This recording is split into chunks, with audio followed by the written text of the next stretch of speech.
जळगाव महापालिका निवडणुकीसाठी 12 आदर्श मतदान केंद्र सजली। मतदान केंद्रांच्या बाहेर आकर्षक रांगोळी तसंच प्रवेशद्वारावरती रंगीबेरंगी फुलांची सजावट।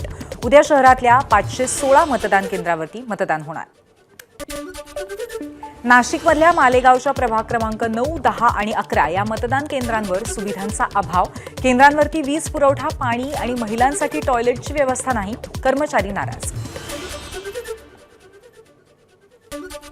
मतदारांसाठी मतदान केंद्र शोधण्यासाठी नागपूर महापालिकेचे प्रयत्न। माझे मतदान ॲपवरून मतदारांना केंद्र शोधता येईल। नाव किंवा मतदान ओळखपत्र क्रमांक टाकून एका क्लिकवरती मतदान केंद्राचा पत्ता मिळेल। सोशल मीडियावरनं छुपा प्रचार करणाऱ्यांवरती निवडणूक आयोगाची करडी नजर। मुदत संपल्यानंतर जर कोणी प्रचार करत असेल तर त्यांच्यावरती कारवाई केली जाईल। फेसबुक, इंस्टाग्राम, एक्स अशा विविध सोशल मीडिया प्लॅटफॉर्म्सवर आयोगाची नजर।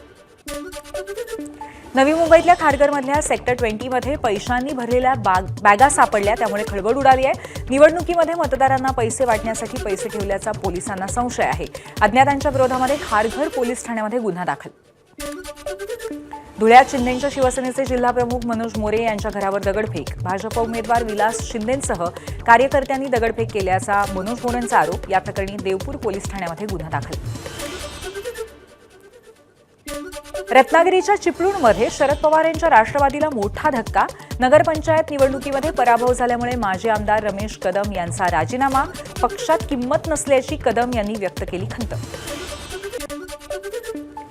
रायगडमधील महायुती नगरपालिकेप्रमाणेच राष्ट्रवादी आणि भाजपची युती होऊन शिवसेना बाहेर राहणार। राष्ट्रवादीचे प्रदेशाध्यक्ष सुनील तटकरेंचं सूचक विधान। सांगली जिल्ह्यातील जत गावामध्ये वादळी वाऱ्यांसह मुसळधार पाऊस। अचानक झालेल्या पावसामुळे नागरिकांची तारांबळ।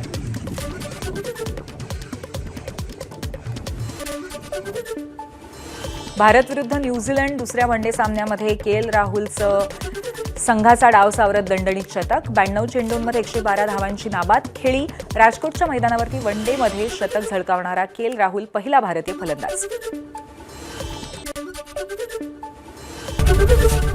एबीपी माझा, उघडा डोळे बघा नीट।